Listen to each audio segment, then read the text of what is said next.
Olá, seja bem-vindo ao meu canal e esse é mais um podcast de resumo bíblico. Hoje nós vamos falar sobre números.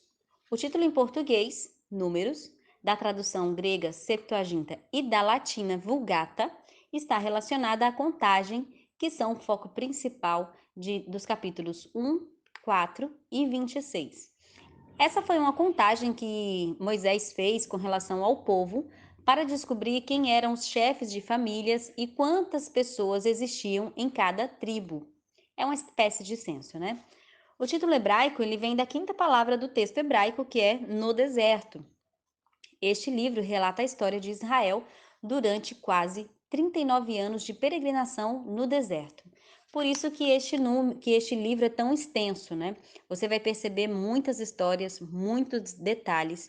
É um livro até bem pesado, né? São muitas histórias ali relatadas, porque neste livro está uma visão panorâmica de tudo que eles viveram no deserto. É um registro de 39 anos.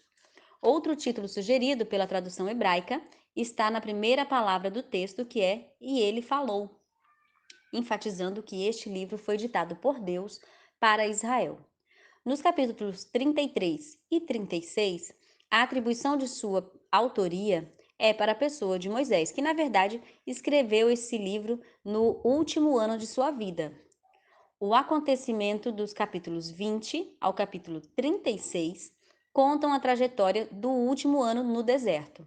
Então, veja, números de 1 a 19, ele está contando a história de 39 anos de peregrinação.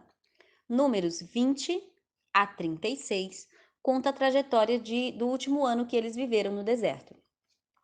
Os assuntos que Moisés aborda são a experiência da primeira geração no deserto, e aí, quando ele fala da primeira geração, ele começa falando da obediência que essa geração prestou a Deus.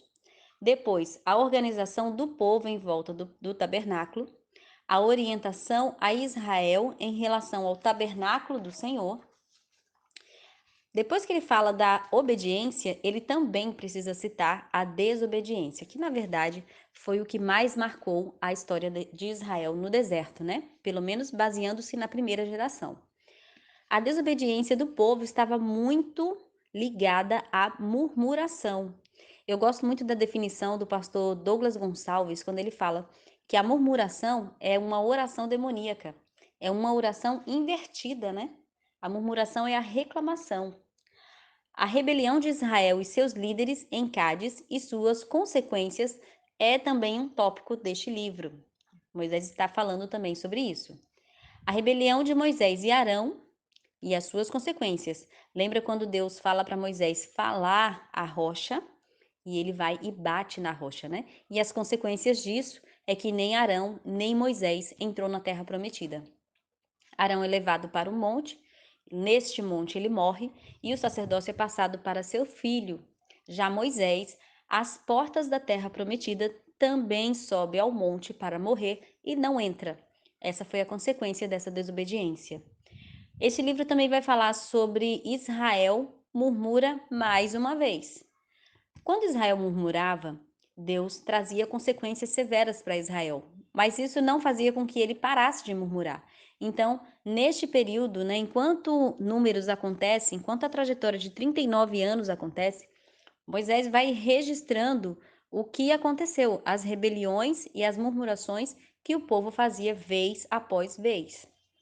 Outra história que você vai encontrar neste livro é a história de Balaão. Balaão, que foi um profeta pago por um rei para profetizar contra Israel. E a Bíblia diz que ele fez várias tentativas, mas o Senhor enchia a boca dele com bênçãos, né? Mais uma rebelião no final de Israel, que é um culto a Baal Peor. Então, por várias vezes, o tema murmuração e rebelião voltava para este relacionamento Deus, Israel e Moisés. Chegou um ponto de Moisés, uma vez, receber de Deus uma sentença onde ele dizia: Olha, sigam, vão só. E aí Moisés intercede pelo povo, dizendo: Senhor, o que as pessoas, o que as nações vão pensar? Que o Senhor odeia esse povo que tirou do Egito para morrer no deserto? Então, a intercessão de Moisés pelo povo fazia com que Deus continuasse ali caminhando com eles. Não que Deus deixasse de caminhar com o povo se ele se afastasse da forma como ele disse. Ele continuaria, mas o ideal seria que a presença dele fosse mais palpável. Assim o povo teria mais ânimo para conseguir passar aquela experiência, né? Também relata a experiência da segunda geração de Israel nas campinas de Moabe. Israel renova a sua obediência ao Senhor. Agora veja que interessante. Depois que Josué e Caleb entrou na terra prometida, junto com os outros 10 espias, e os 10 espias desmotivaram totalmente o povo de Israel que comprou aquela ideia. Josué e Caleb permaneceu firme e por isso eles receberam de Deus o presente de entrar na terra prometida. Ambos viveram em torno de 20 anos na terra prometida depois de terem entrado. Morreram com 100, 120 anos em torno. Mas somente eles, porque a geração de 20 anos para cima, daquela época que Josué e Caleb entrou na terra prometida, essa geração de 20 anos para cima morreu no deserto e foi enterrado no deserto. E o interessante é que quando eles estavam saindo do Egito, uma das murmurações que eles diziam é: vocês estão nos fazendo andar pelo deserto para enterrar os nossos filhos. Agora veja que interessante. Todos os filhos deles, de 20 anos para baixo, entraram e conquistaram a terra prometida. E eles que reclamaram isso não entraram porque morreram no deserto. Bom, o livro ele termina com os preparativos para a conquista da terra prometida, né? Ali já as portas da terra prometida e a recapitulação da jornada no deserto. Por que houve a necessidade de Moisés recontar toda a história? Porque aquela geração que ia conquistar a terra prometida era muito jovem e muitos deles não tinham, não iriam se lembrar com clareza de todos os feitos que o Senhor fez por Israel.